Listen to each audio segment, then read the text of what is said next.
Now, your outer clothes, your outer wardrobe, have some real different values than your inner wardrobe. Uh, did you know that corporations are mandated to do whatever's been the best financial interests of their stockholders? In other words, that has to be the overriding consideration in their decisions. I mean, it's going to override compassion. It's going to override, all those lovely things that your Christian underwear is telling you to revere. Certainly, compassion takes a back seat on your outer wardrobe, a back seat to profit. I think your outer wardrobe sees the wisdom of hierarchy and inequality, of dominance and subordination, whereas your inner wardrobe um, is egalitarian.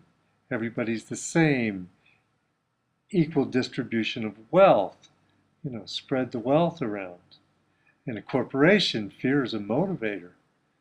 In your underwear, in your Christian underwear, love is the motivator. Wow. Sounds like your Christian underwear could get a little bunched up inside that Yeah, corporate suit. I guess you might say that. So the bottom line on this little discussion of cognitive dissonance is that your ego compartmentalizes and actually at times keeps stuff from you. It keeps you from seeing the total picture. And why does it do that? Because its main goal, the bottom line for the ego is to keep the belief system that you have in place and not have it messed with anything as trivial as, say, truthfulness or reality. So if you thought that your ego was working to find you truth so that your beliefs would be totally true, I think you've got the wrong guy there. I don't think that's part of the ego's mission at all. Actually, and even in a more bizarre process that the ego runs, in self-justification, I came across a study where a group of psychologists wanted to show the power of the ego to self-justify, to maintain its self-esteem, which is another, keeping your belief in place and maintaining its self-esteem. Those are the two bottom lines for the ego. Well, these psychologists theorized that if someone put forth maximum effort, withstood embarrassment, pain, or discomfort to achieve something, he or she would be more pleased with that something than if it had come easily. So to demonstrate this, or to see if this was true, I should say, the psychologists got together two random groups of college students, and they put these separate groups through separate fraternity initiations. Um, one of the initiations was a very severe initiation. The hazing was drastic, included a lot of embarrassment. It probably had them transport olives, I'm not sure, but it was humiliating. The other group of students went through fraternity pledging, but this group hardly had to endure anything. It was just almost a pleasant experience to get through and pledge their fraternity. And they found that the opinions about the fraternity that they pledged were vastly different between the two groups. The group that had been subjected to the desperate and embarrassing and humiliating hazing felt that their choice was far superior to the other choice, that their fraternity was a better fraternity in a whole bunch of reasons, and that they had done the right thing, that their enduring that humiliation was worth it. Whereas the other group, of course, they just had normal feelings toward their fraternity. They didn't glorify it or think that it was great because they didn't have to justify what they had gone through to get in it.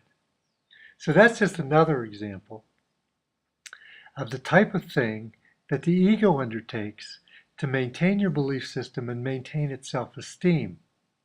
It has choosing your belief wardrobe, which is the ego's job, has nothing to do with truthfulness. It has everything to do with saving face and also maintaining the belief wardrobe that they currently have.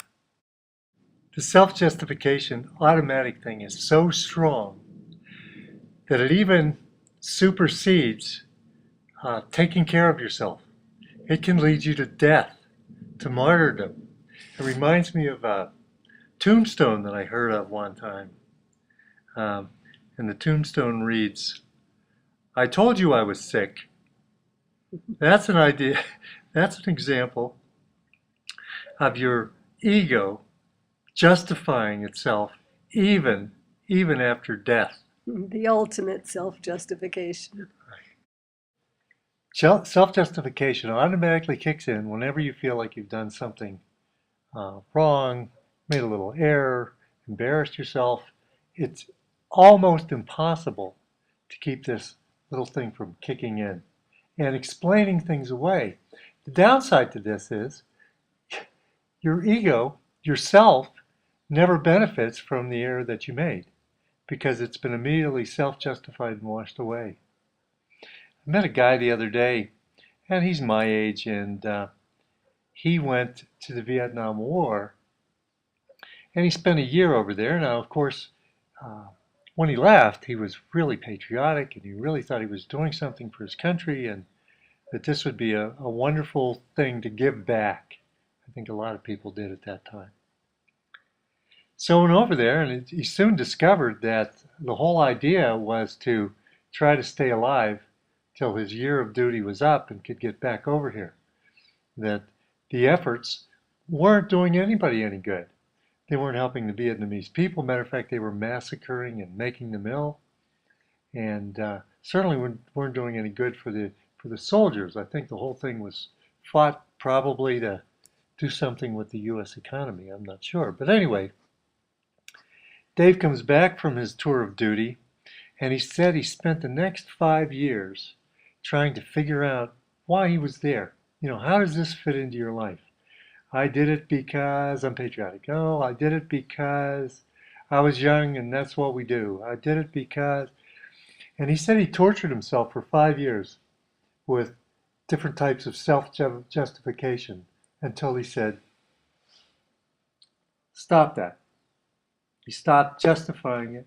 He realized he spent or wasted a year of his life. Yeah, I don't think you really can waste time. I think you gather experiences along the way. But as soon as he let go of the self-justification, his ego incorporated the experiences into his belief system, and he went on a much happier man because he was able to stop self-justification.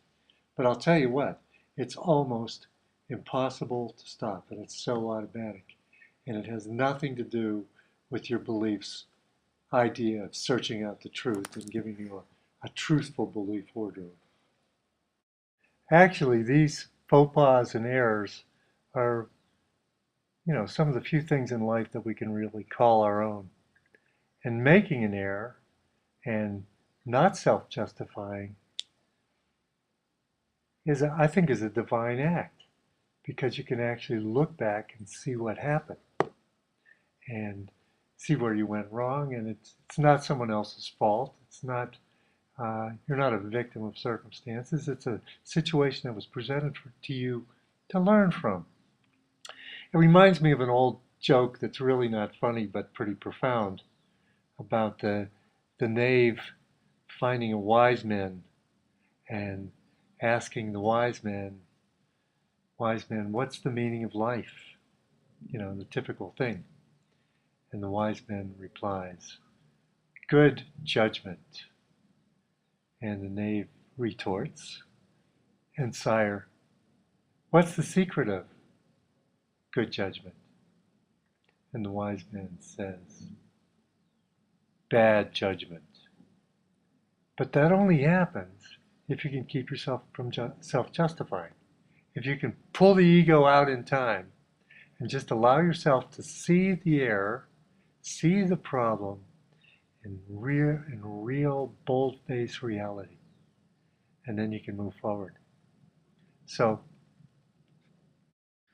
I think that's enough heavy-duty content today. We've took a long trip through the ego and how it functions and how it works. And I hope by now that we've learned a few things. First of all, I hope we've learned to understand that the data we select to back up our beliefs are picked using our existing beliefs. So we have a do loop of futile, inbred, unreasonable reasoning. And this process is not going to allow you to expand your consciousness, see beyond the little tiny reality that you have.